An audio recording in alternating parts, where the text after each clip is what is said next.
সুলাইমান নবী তালাশ করেন পাখি কই, হুদহুদ পাখি কোথায়। তিনি মনে মনে ভাবলেন হয়তো বা আমার কোনো ভুল ভ্রান্তির কারণে হুদহুদ পাখির নিয়ামত আল্লাহ আমার কাছ থেকে ছিনিয়ে নিলেন, না জানি অথবা হুদহুদ পাখিটা আমার কাছ থেকে অনুমতি না নিয়ে কোথাও চলে গেছে। এবার পয়গম্বর সুলাইমান বড় রাগান্বিত হয়ে গেলেন। লা উআযিবান্নাহু আযাবান শাদীদা আও লা আযবাহান্নাহু আও লা ইয়াতিয়ান্নি বিসুলতানিম মুবিন।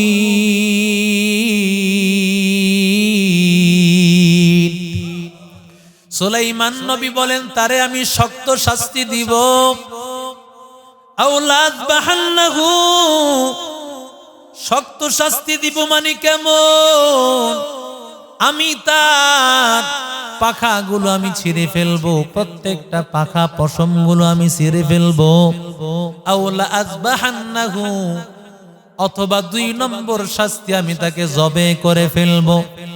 আওলা ইয়াতিয়ান্নি বিসুলতানিম মুবিন, 3 নম্বর শাস্তি না হয় সে আমার কাছে কোনো সুস্পষ্ট প্রমাণ নিয়ে আসবে, তাহলে আমি তাকে ছেড়ে দিব। কিছুক্ষণ পরেই, অল্প কিছুক্ষণ পরেই হুদহুদ পাখি হাজির। সুবহানাল্লাহ বলবেন না? ফামাকাসা গায়রা বাঈদ, আল্লাহ বলেন অল্প কিছুক্ষণ পরেই হুদহুদ পাখি হাজির। হুদহুদ পাখি আসিয়া দেখে সুলাইমান নবী বড় গরম, মেজাজ গরম। পয়গম্বর সুলাইমান মেজাজ গরম হয়ে আছে, বড় রাগ হয়ে আছেন। এবার পয়গম্বর সুলাইমানের কাছে হাত জোর করে ক্ষমা চান। ও নবী সুলাইমান, আমি আপনার কাছে অনুমতি না নিয়ে এক জায়গায় চলে গিয়েছিলাম। ও নবী সুলাইমান, আমাকে আপনি ক্ষমা করে দেন। নবী সুলাইমান পাখি যখন, হুদহুদ পাখি যখন অপরাধের কথা স্বীকার করিয়া মাপ চেয়েছেন, সাথে সাথে সুলাইমান নবী তারে মাফ করে দিয়েছে।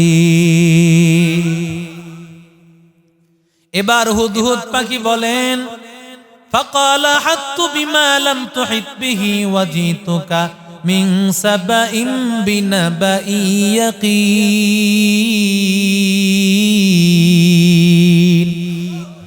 ও নবী সুলাইমান, আমি এমন কিছু খবর জেনেছি, সাবা শহরের, ইয়ামানের সাবা নামে একটা শহর, এই শহরের আশ্চর্য একটা সংবাদ নিয়ে এসেছি।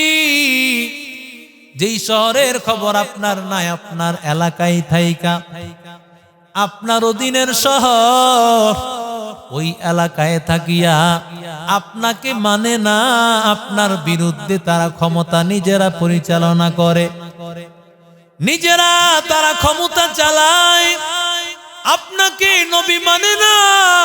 ও সুলাইমান নবী, শুধু তাই নয়, আমি দেখেছি তারা শুধু আপনাকে মানে না তা না, ইয়াসজুদুনা লিশ-শামসি মিন দুনিল্লাহ,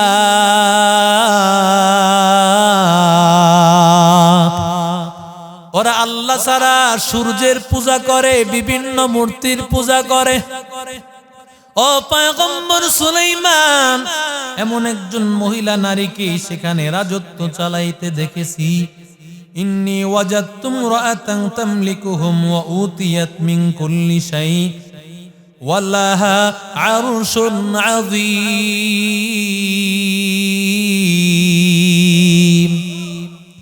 আল্লাহ তাআলা তাকে রাজত্ব দিয়েছেন, এমন ক্ষমতা আল্লাহ দিয়েছেন।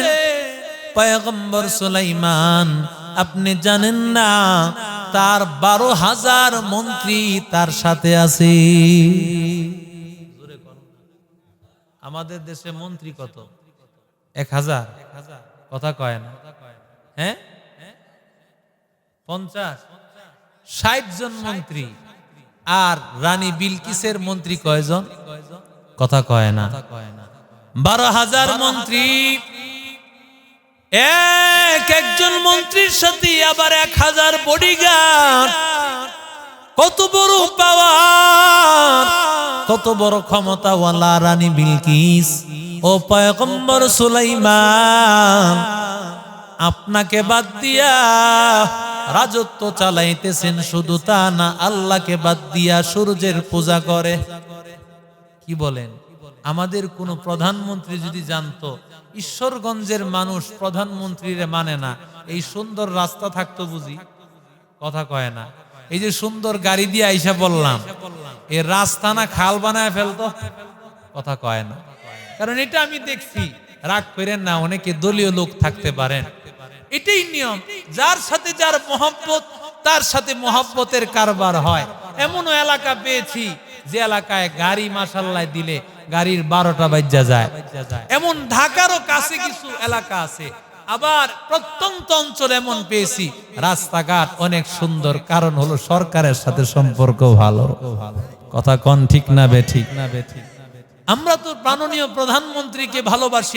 আমরা জানি এমন এক প্রধানমন্ত্রী যিনি তাহাজ্জুদ ছাড়েন না। কথা বলেন না কেন? আমরা তো সব সময় বলি যে আমরা এমন এক প্রধানমন্ত্রীকে জানি যেই প্রধানমন্ত্রী তাহাজ্জুদ পড়েন, যেই প্রধানমন্ত্রী আল্লাহর কোরআন পড়েন। কথা বলেন ঠিক না বেঠিক? সুতরাং সেই প্রধানমন্ত্রীর কাছে আমরা তো ইসলামের কথা বলতেই পারি। কথা বলেন ঠিক না বেঠিক?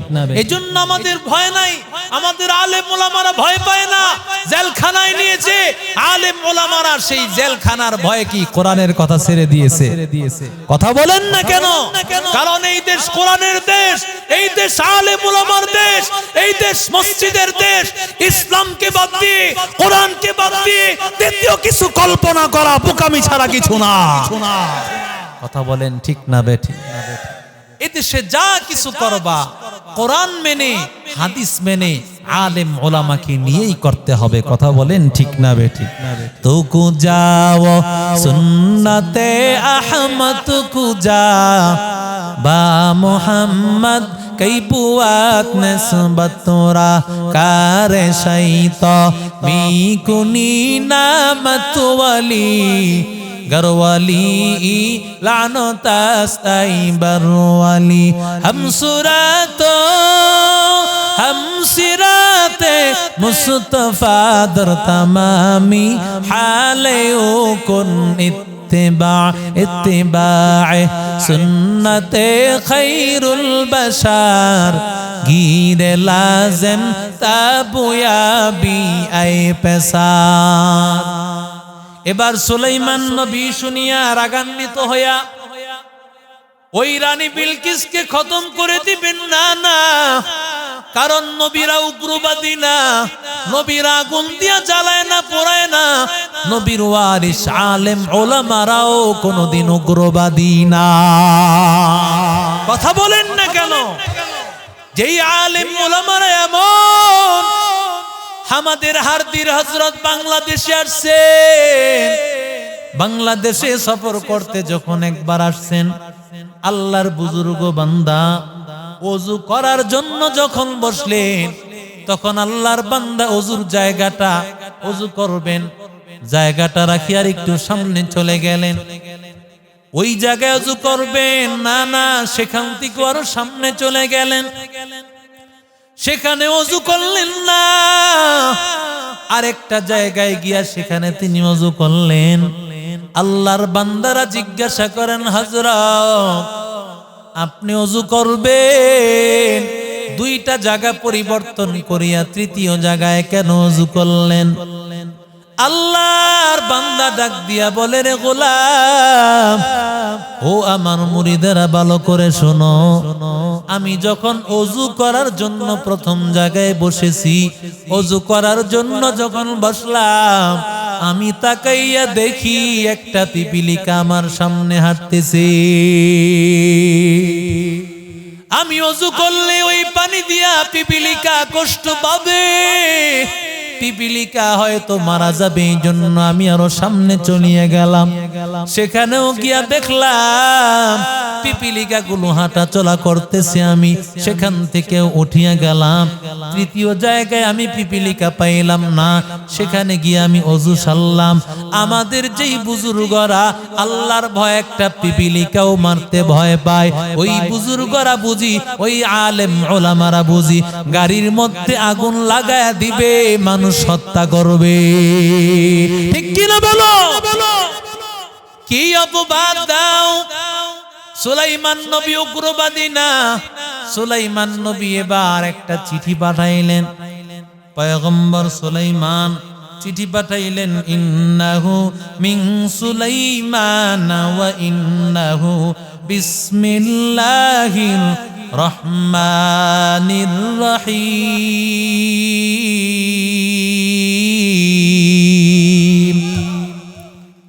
সুলাইমান নবী চিঠি লিখলেন সুলাইমানের পক্ষ থেকে, আল্লাহর নামে যিনি রহমান যিনি রহিম।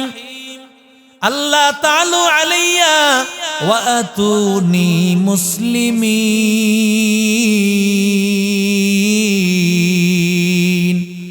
ও রানী বিলকিস, চিঠি পাওয়া মাত্র অহংকার করবা না, বরং আমার কাছে আত্মসমর্পণ করিয়া মুসলমান হইয়া চলে আসবা। মুসলমানি বুয়াদ গর্দন নেহাদান, ইনানে খুদ বদস্তে খাজাদাদান, গর্ব সুরত আদমি সাবুদে আহমদবো জালো হামেক সাবুদে। আদমিরা আদমিয়ত লাজমাস, উদেরা গরবুন বাসদ হায় জামা। এবার নবী সুলাইমান চিঠিটা দিয়া দিলেন। ওই হুদহুদ পাখিকে বললেন, ইযহাব বিকিতাবি হাযা ফালকি ইলাইহিম সুম্মা তাওয়াল্লা আনহুম ফানজুর মাযা ইয়ারজিউন। চিঠিটা নিয়ে যাইবা, পায়ের মধ্যে চিঠিটা। সুলাইমান নবীর হুদহুদ পাখি, যিনি পানি মন্ত্রী, কি মন্ত্রী কথা কয় না, পানির যখন প্রয়োজন হইতো এই পাখি হুদহুদ পাখি সন্ধান। এরে নবীর আশিক উম্মতির দল, নবী বললেন চিঠিটা নিয়ে যাও। চিঠিটা নিয়ে তাদের কাছে দিবা, দেখবা তারা প্রতিক্রিয়া কি হয়, জবাব তারা কি দেয়। চিঠিটা হুদহুদ পাখি নিয়ে রওনা করলো। এরে আল্লাহর বান্দা, সংসদ ভবনের মধ্যে সংসদের যারা সদস্য এরা ছাড়া কেউ ঢুকতে পারে না। আমাকে একটু বলেন, পাখিদের ঢুকতে কি সংসদের পারমিশন লাগেনি? কথা কয় না, কোনো পারমিশন নাই। সুলাইমান নবীর হুদহুদ পাখি তো ডাইরেক্ট পানি মন্ত্রী, তার তো অনুমতির কোনো ব্যাপারই না, ডাইরেক্ট ঢুকে যায়। ঢুকিয়া গিয়া সুলাইমান নবীর হুদহুদ পাখি গিয়া মাঝখানে যখন ছেড়ে দিল চিঠিটা, আলোচনা করতেছিলেন, গুল মিটিং, 12,000 মন্ত্রী নিয়ে গুল মিটিং করতেছিলেন। মাঝখানে যখন চিঠি পড়ছেন তিনি ভয় পায়া গেছেন, না জানি কাফনের কাপড় কেউ পাঠায়া দিল নি। কথা কয় না কেন? কারণ যারা সব সময় অকারেন্স ঘটায়, যারা সব সময় সন্ত্রাসী কর্মকাণ্ড ঘটায়, ওরা কিন্তু ভয় থাকে, না জানি কখন শেষ। কথা কয় না, না জানি কখন শেষ। কিন্তু আল্লাহ ওয়ালারা যারা কোরআনের পক্ষে কথা বলে, আল্লাহর জন্য কথা বলে, ওরা কোন তাগুতি শক্তিকে, কোন সন্ত্রাসকে, পৃথিবীর কোন পরাশক্তিকে ভয় করে না। ঠিক কিনা? ওরা ভয় করে কাকে? আরো জোরে কোন, ফালা তাহিনু ওয়ালা তাহজানু ওয়া আনতুমুল আ'লাউন। আল্লাহ বলেন, হীনমন্য হয় না, চিন্তা করিও না, আমি আল্লাহ তাআলা তোমাদেরকে বিজয় দান করব। আমি আল্লাহ চূড়ান্ত পর্যায়ের বিজয় তোমাদেরকে দিব। চিঠি যখন আসছে ভয় পেয়ে গেছে। এবার চিঠি পাইয়া হুদহুদের এই চিঠি পাইয়া রানী বিলকিস বলতেছেন, ক্বালাত ইয়া আইয়ুহাল মালাউ আফতুনি ফি আমরি মা কুনতু কাতিআতান আমরান হাত্তা তাশহাদুন।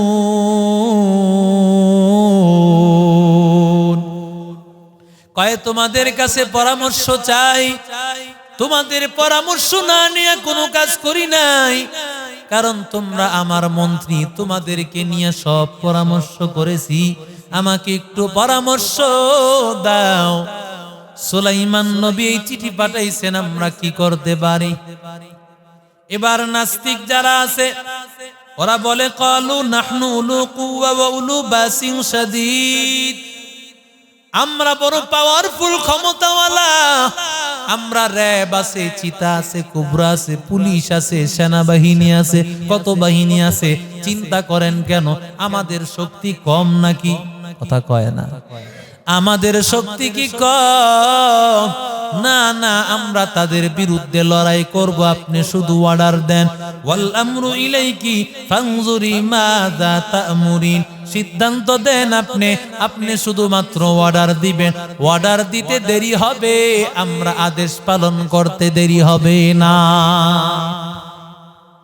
রানী বিলকিস কয়, ঠান্ডা হবে না, কারণ আমি এমন কিছু জানি যেটা তোমরা জানো না। আল্লাহু আকবার বলে, কারণ আমি আদ জাতির কথা জানি, আমি কওমে সামুদের কথা জানি, কওমে লূতের কথা জানি। ওরা নবীকে মানে নাই, নবীকে না মানার কারণে আল্লাহ কোন কোন জাতির উপর পাথর বর্ষিয়ার বৃষ্টি দিয়ে আল্লাহ ধ্বংস করে দিয়েছেন, কোন জাতিকে আল্লাহ বানর বানায় দিয়েছেন, কোন জাতিকে আল্লাহ তাআলা উল্টায় দিয়েছেন, কোন জাতিকে আল্লাহ তাআলা ধ্বংস করিয়া পানি বানাইয়া দিয়েছেন।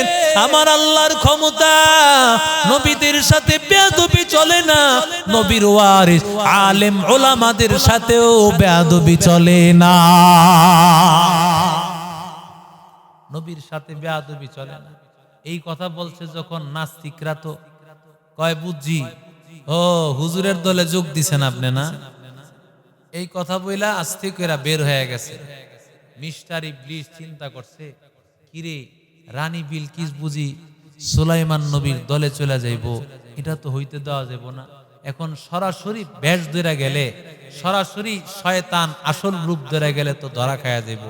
এই জন্য ওই যে ক্ষেতের মধ্যে, ধান ক্ষেতের মধ্যে বক তাড়ানোর জন্য আপনারা জুব্বা, সাদা জুব্বা লাগায়া দেন না? এই জুব্বা একটা পড়ছে, 10 হাতে একটা পাগড়ি পড়ছে, লাল শালু একটা পইরা, এবার বড় একটা লাঠি লয়ে আসছে, সালাম দিয়া বলতেছে, আপনি আমারে চিনছে?